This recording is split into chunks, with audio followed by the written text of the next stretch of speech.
Saludos amigos de Crónicas de Cine, aquí estamos otra vez fuera de nuestro entorno habitual. Parece que le estoy cogiendo el gusto a salir un rato a grabar aquí fuera. Hoy vamos a arriesgarnos, hace una tarde maravillosa de domingo, de septiembre, fresca, soleada, con bastante viento racheado. Vamos a arriesgarnos a que el audio no quede perfecto y a cambio vamos a tener un poquito mejor de imagen. Este es el peor escenario de viento, el que está sucediendo en estos momentos, y más o menos esto es lo peor que nos puede pasar hoy.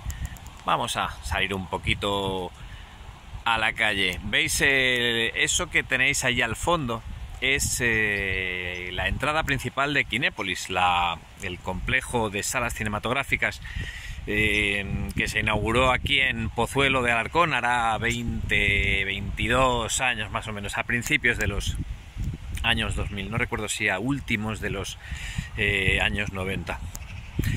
Un lugar que en una tarde de domingo como la que tenemos hoy aquí, una tarde de domingo ya fuera del periodo estival, debería estar hasta arriba de gente. Esto hace no tanto tiempo era en un domingo como hoy, además un domingo bonito, un domingo agradable, era un hervidero de gente. No ya un domingo, incluso me atrevo a decir casi cualquier día de la semana ponían tantas películas aquí en tantas salas que esto casi cualquier día de la semana, a segunda sesión y tercera sesión, ya estaba bastante nutrido de gente que se acercaba a ver las películas que habían estado planeando ver durante la semana o volviendo a ver después de haberla visto una vez. Habían dicho, pues antes de que la quiten de las salas vamos a volver a verlas.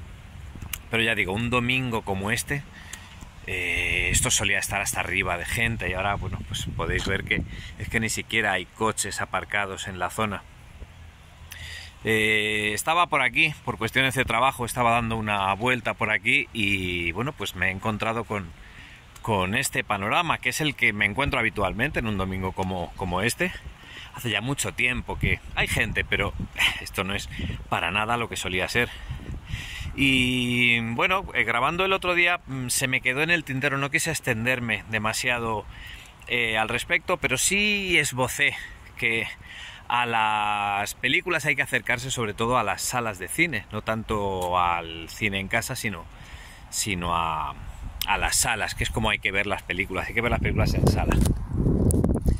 Y ya digo, no quise extenderme mucho más, y para que el vídeo no durara ya un tiempo excesivo, pero se me ha ocurrido que sí podía contar hoy un poquito más, me podía extender un poquito más al respecto, y bueno, pues eso es lo que vamos a hacer. Voy a aparcar aquí este libro, Los seductores, de James Ellroy. Ya dije el otro día que iba a verlo, que iba a leerlo, y en ello estoy, lo estoy disfrutando mucho.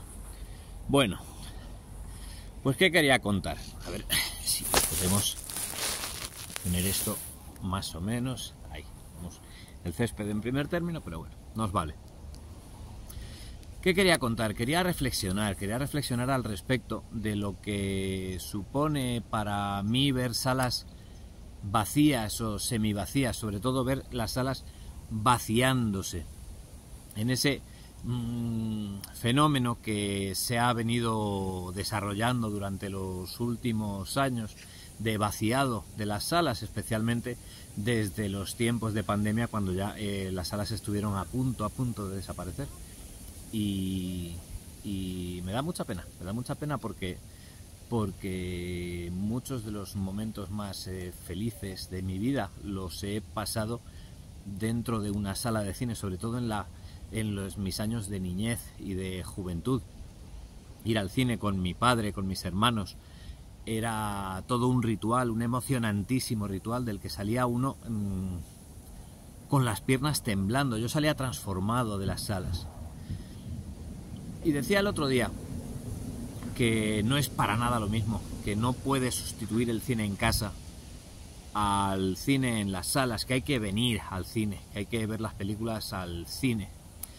Lo decían no solo porque es una pantalla más grande y se ve todo mucho mejor y se oye mejor, sino porque es todo un verdadero ritual, un ritual que no tiene una sustitución, del que el cine en casa no es ni siquiera un sustituto, ni un simulacro. El cine en casa es otra cosa. El cine en casa es una solución de comodidad que yo utilizo, que todos utilizamos. Quien no ve películas en su casa, la mayoría de las películas que veo las veo en casa, pero creo que no se puede sustituir el cine. Al cine hay que venir, a la sala hay que venir. El ritual del cine es un ritual importante en estos tiempos en los que estamos tan necesitados de rituales. Nunca antes en nuestra civilización se han registrado tantos casos de suicidio. Nunca antes los jóvenes se habían sentido tan vacíos, tan faltos de inspiración. Yo no hablo habitualmente con chavales muy jóvenes. Últimamente, en este último año, he tenido oportunidad de establecer cierta relación con algunos chavales muy jóvenes, y lo que noto en todos ellos, el denominador común que noto en todos ellos, que los hay mejores, los hay peores, los hay más interesantes, los hay más banales, los hay más inteligentes, los hay menos inteligentes. El denominador común es el de la falta de entusiasmo. El denominador común es la de la vergüenza o el pudor ante la posibilidad de que alguien detecte en ellos un entusiasmo, una ilusión. No tienen inspiración. Y no es casual ni es culpa de ellos. Es que este mundo moderno, este mundo hipertecnificado que se nos ha construido alrededor, y del que parece que es inevitable su uso y disfrute, parece que no tenemos alternativa. Todo el mundo dice no hay manera de... no hay vuelta atrás, es inevitable.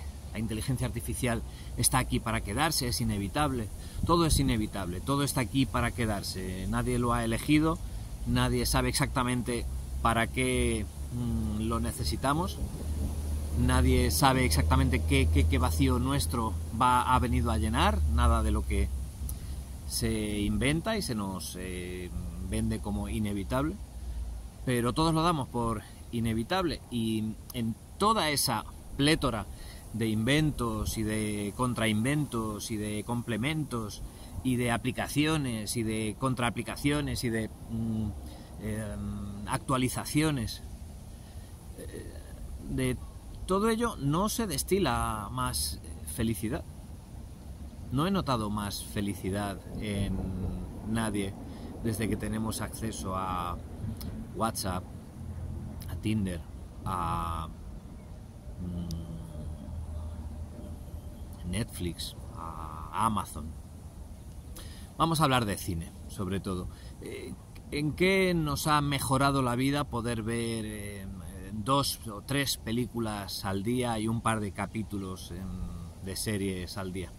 ¿En qué ha mejorado nuestra calidad en qué ha mejorado la calidad de nuestra experiencia como espectadores?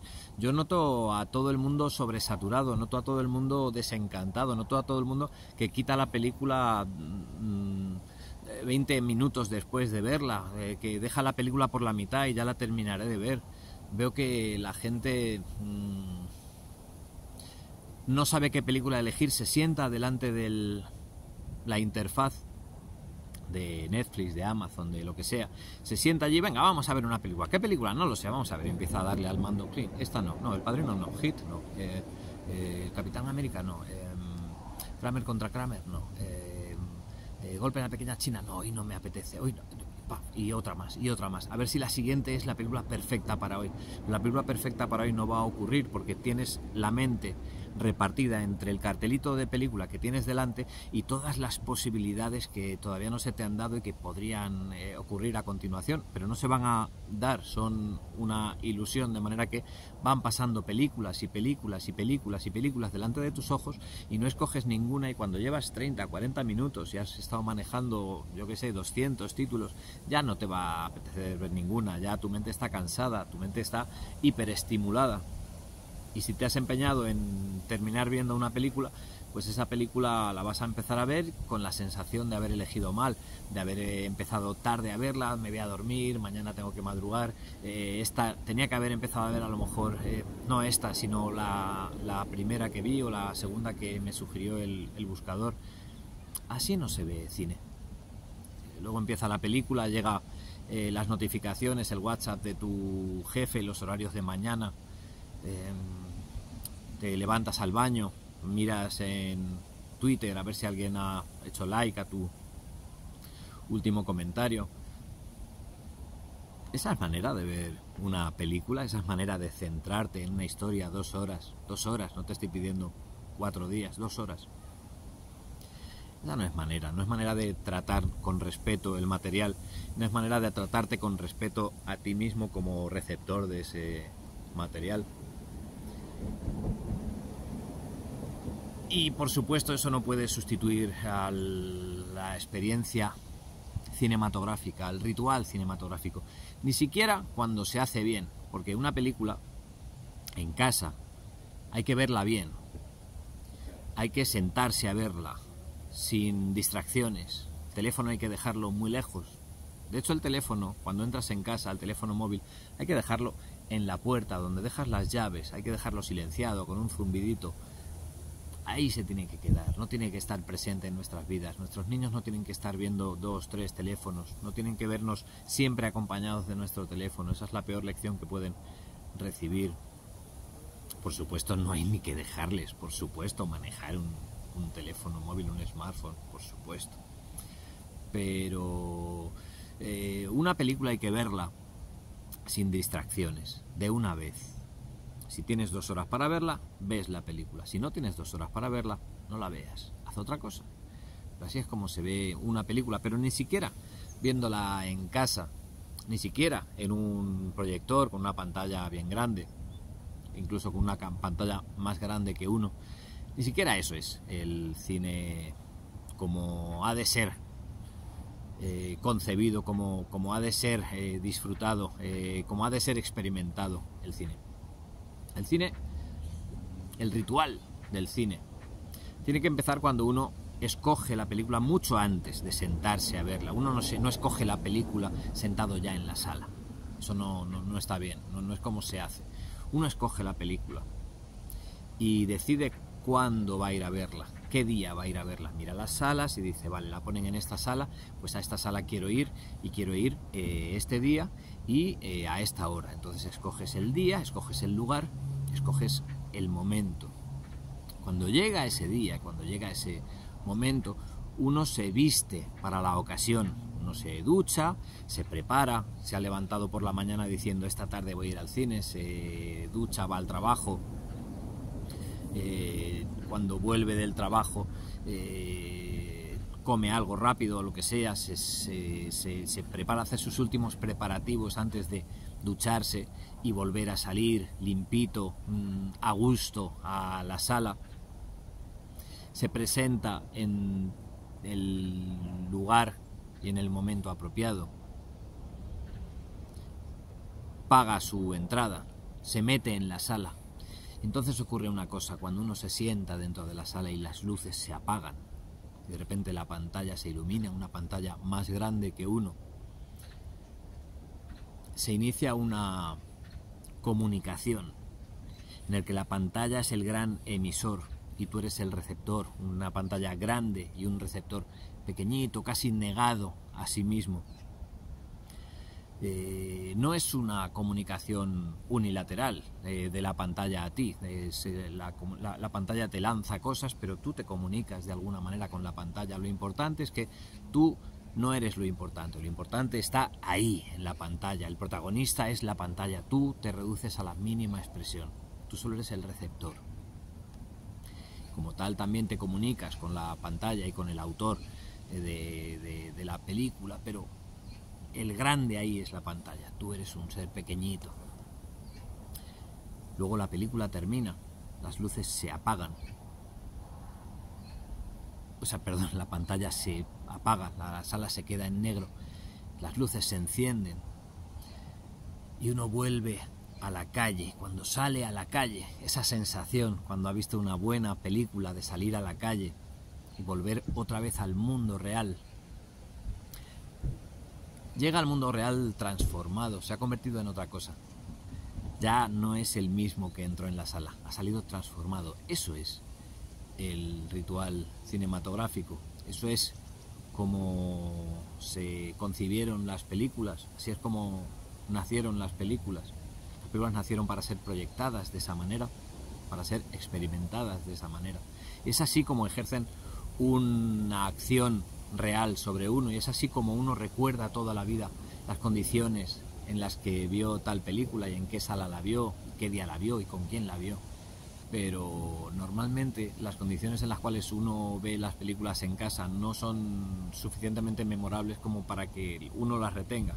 Yo recuerdo cuando vi tal película o tal otra, pero si las vi en el cine recuerdo qué día las vi y con quién las vi, a lo mejor incluso cómo iba vestida esa persona o cómo iba vestido yo, qué día hacía. Cuando la he visto en casa no recuerdo nada, casi nunca, de las condiciones en las que la vi.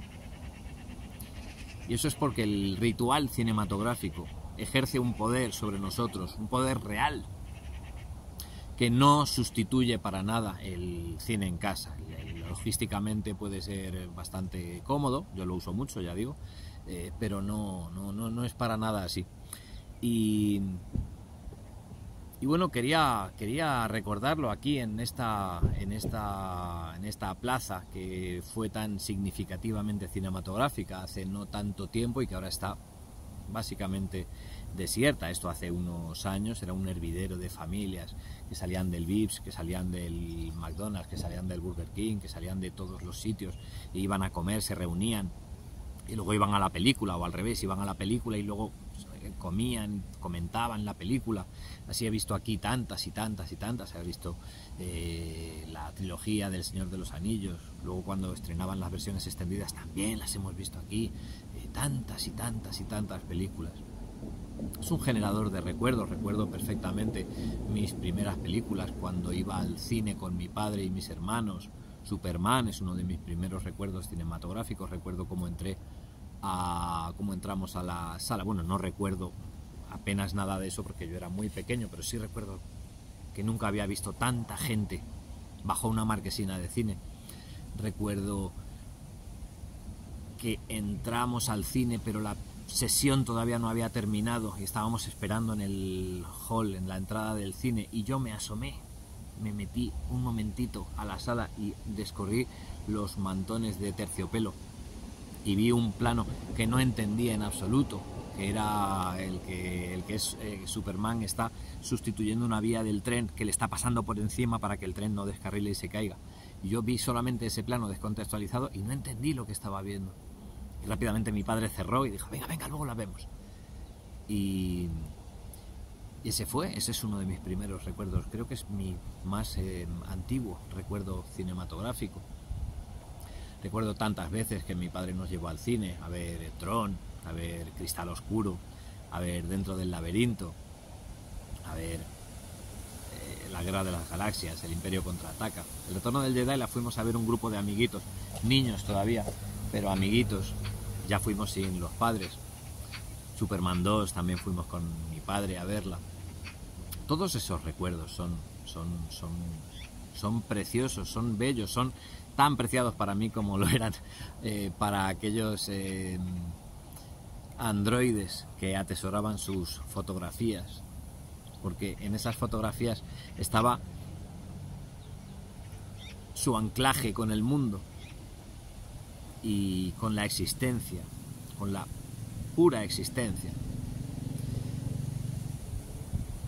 Luego, cuando ya empecé a ir yo solo al cine, recuerdo muchísimo esas sesiones como ritos de paso. Yo mismo me daba cuenta de que algo pasaba, de que algo en mi interior disfrutaba mucho o vibraba mucho del hecho de ir yo solo al cine un martes, a lo mejor era en Ceuta, a lo mejor pues esas primeras veces que me escapaba yo solo al cine proyectando qué película voy a ver, y luego cuando podía distraer 200 pesetillas, 150 pesetillas si era un miércoles, y me iba a ver El Imperio del Sol, me iba a ver Frenético de Roman Polanski. Mi primer Polanski en cine fue Frenético, la fui a ver yo solo.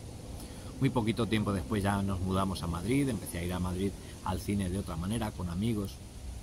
También nos íbamos con mi padre de aventuras, todos esos de aventuras, quiero decir, la aventura era película, burger y sala de recreativos, lo llamábamos aventura y realmente eran momentos importantes. Y cuando la película era buena, que era casi siempre, porque mi padre escogía muy bien las películas, y creo que hemos heredado eso mis hermanos y yo, sabemos escoger muy bien las películas, encontramos muy rápidamente cuando nos quieren dar gato por liebre en una película antes de entrar a la sala. Y uno salía, yo recuerdo salir de las salas normalmente con las piernas temblando, cuando se encendían las luces y uno salía con las piernas temblando, se había olvidado de sí mismo durante 2 horas y había cambiado su vida por la de Jack Barton o por la de John McClane o por la de tantos, Indiana Jones. Recuerdo perfectamente cuando cuando mi padre nos llevó a mi hermano Javier y a mí a ver En Busca del Arca Perdida. Recuerdo perfectamente cuando las caras de los malos empezaban a derretirse. Mi padre me intentó tapar los ojos y yo luché y abrí sus dedos para ver aquella imagen terrible, pero que un niño encontraba increíblemente emocionante. Todo eso es ir a ver una película a la sala. Claro, en estos tiempos en los que el narcisismo se ha apoderado de la sociedad, la gran enfermedad mental de nuestros días es el ego, el narcisismo. Una de las primeras cosas que han de ser combatidas es precisamente una pantalla que es más grande que uno. Nosotros tenemos que ser lo importante. La pantalla es secundaria, lo importante es nuestra reacción. Entonces por eso nos encontramos tanto cinéfilo de Twitter que viendo una película se dedica a tuitear: estoy viendo los primeros minutos de Blade Runner por primera vez, ¿impresiones? Y la gente le empieza a lanzar: cuidado con los últimos minutos, ¿qué tal? De verdad. Claro, ese narcisismo impide que uno se rinda a la pantalla, se niegue a sí mismo, reconozca que es pequeñito en un mundo enorme con el que puede comunicarse, pero del que probablemente apenas puede cambiar nada del gran esquema de las cosas. Solo puede cambiar las cosas pequeñitas que están al alcance de uno y no dentro de la sala. Todo eso hace que el cine sea probablemente una criatura ya no a desaparecer, no solo eso, sino probablemente una criatura a batir. Los grandes proveedores de cosas encuentran obviamente mucho más cómodo que nos quedemos en casa y vendernos los archivos para que nosotros los consumamos en casa casi como cualquier otra cosa. Y creo que un ritual como ese es importante que no se pierda. Estamos hambrientos de rituales. Uno de los grandes males de nuestro tiempo es precisamente que la sociedad liberal, laica, racionalista, capitalista, consumista, lo primero que ataca es precisamente lo espiritual. Creo que lo primero que ataca es precisamente lo ritual, porque lo ritual te acerca a la gente, hace comunidad con la gente. Por eso también es muy importante que la sala no sea una sala de una sola butaca, sino que sea una sala con muchas butacas, que sea también una experiencia colectiva, no solo una experiencia individual, que lo es, una experiencia personal. Me gusta mucho más la palabra personal que la palabra individual. Creo que es mucho mejor una experiencia personal que sea una experiencia colectiva a la experiencia personal de ver la película en casa, a lo mejor con tu mujer, con tu novia, con tus hijos. Eso está muy bien, pero no puede sustituir a la experiencia, no solo la personal, sino la colectiva, la experiencia colectiva. El otro día estaba viendo Eddington y podía notar en la sala la vibración, el impacto de la historia, de una buena película en mis semejantes, en mis compañeros espectadores. Podía notar. Y cuando acababa la película y todos salíamos por el mismo sitio, nos mirábamos, incluso bueno, tuve que reprimir iniciar una conversación con una pareja que tenía que había estado al lado mío durante toda la película, porque tenía prisa y porque tenía que llegar a casa lo antes posible. Pero esas son las cosas que nos acercan también, que nos aglutinan como sociedad, que nos unen. Las experiencias colectivas, las experiencias personales, o las experiencias ni siquiera personales, sino las experiencias individuales, las que nos conforman como individuo numérico. El individuo es la unidad humana contable, no la unidad humana existente, que esa es la persona distinta a las demás. No, el individuo, la experiencia individual es la que es en la que nos quieren los emisores de cosas. De manera que la experiencia colectiva es también una parte importante del ritual cinematográfico. ¿A dónde quería llegar con todo esto? Bueno, a que también había mencionado en el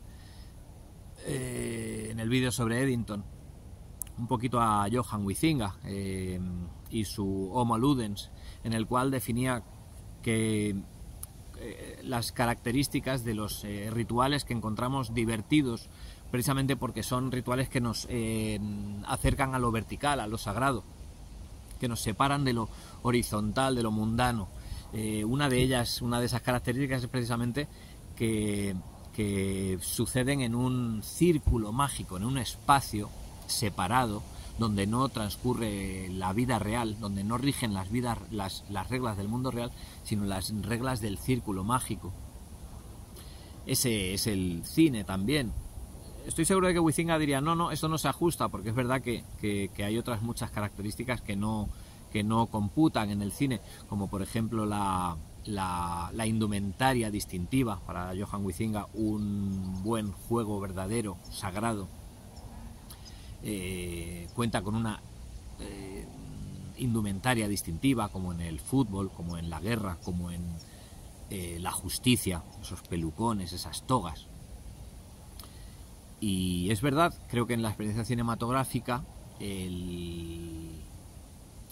la indumentaria distintiva queda transferida a los que han hecho la película. Ellos son los que están teniendo una indumentaria distintiva. También las reglas específicas del juego, como en el fútbol, como en el boxeo, como en la justicia, como en la guerra, como en la equitación.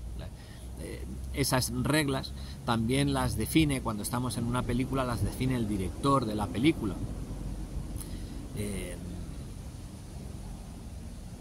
Pero sí tenemos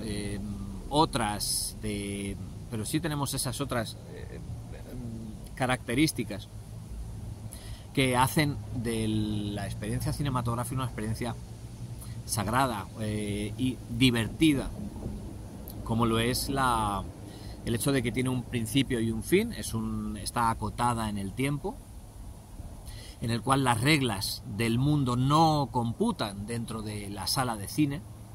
Es una burbuja en la que manda el juego, en el que manda lo lúdico.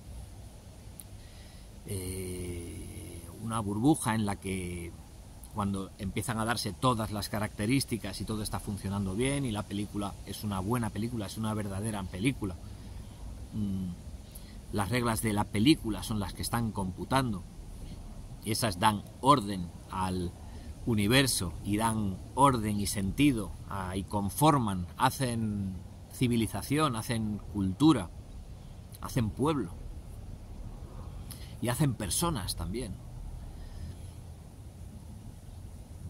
Son cosas que hacen de la experiencia cinematográfica algo bello, algo divertido y algo incluso sagrado. No voy a decir que sea un ritual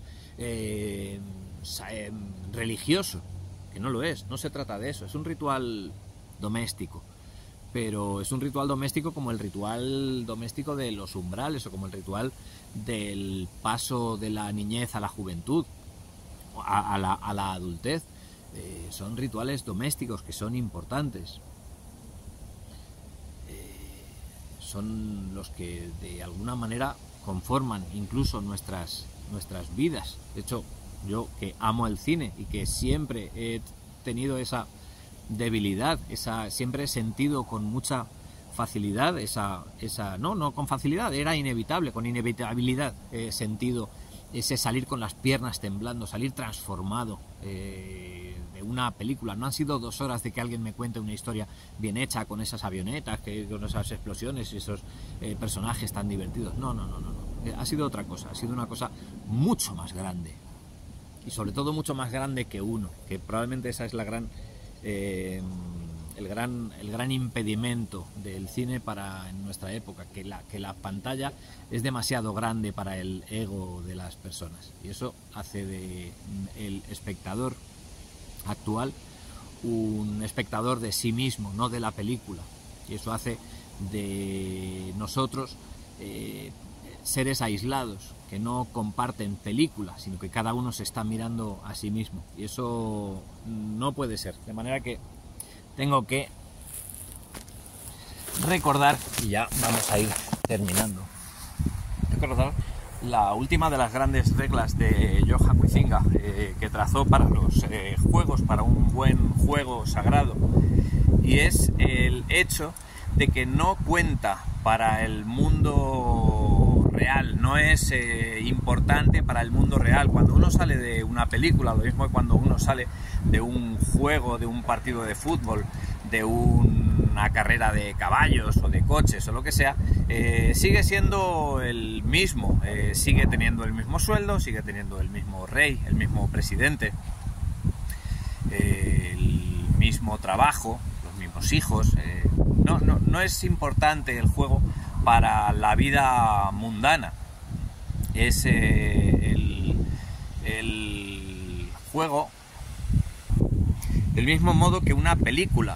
No cambia nada, no hay ninguna película que sea necesaria. La gente dice, El Padrino es necesario. No hay ninguna película necesaria, ninguna película resuelve ninguno de nuestros problemas mundanos, de la compra, del sueldo, de llegar a fin de mes, de encontrar una casa, de encontrar un trabajo. No, ninguna de esas películas resuelve ninguno de esos problemas. Y por eso corremos muchas veces el peligro de pensar que no son importantes, ¿vale? Muchas veces despachamos las cosas diciendo, son cosas de niños, son juegos de niños, no son importantes ya. Dile eso a esa persona que te acaba de decir, esos son juegos de niños. Dile eso cuando de repente su equipo se enfrenta al equipo históricamente rival en la final del campeonato. Mírale, obsérvale, ¿está sereno? ¿Está tranquilo? ¿Está razonablemente tranquilo? ¿O está gritando, llorando a lágrima viva si su equipo no marca o si su equipo marca incluso? Así de importante es el juego, así de importante es una película, así de importante es el ritual del cine, así de importante es aprender a encontrar cosas que nos reducen a nuestra mínima expresión durante un rato, para sacarnos de la experiencia personal nuestra, para sacarnos de nosotros mismos y darnos la perspectiva de que el mundo existe sin nosotros, de que el mundo no nos necesita para seguir existiendo y para seguir rodando y para seguir moviéndose. Y esa es una experiencia que no tiene por qué ser dolorosa.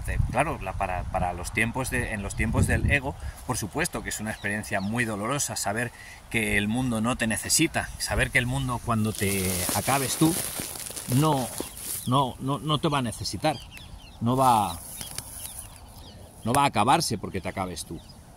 Y ya digo que eso puede ser muy doloroso para el ego, Pero para eso está el cine, para eso está el juego, para eso está llevarnos otra vez al niño, para acabar con nuestro ego y para recordarnos que somos pequeñitos en un mundo muy grande, en una pantalla mucho más grande que nosotros, de la que podemos aprender, con la que nos podemos comunicar y de la que podemos salir engrandecidos, o por lo menos transformados.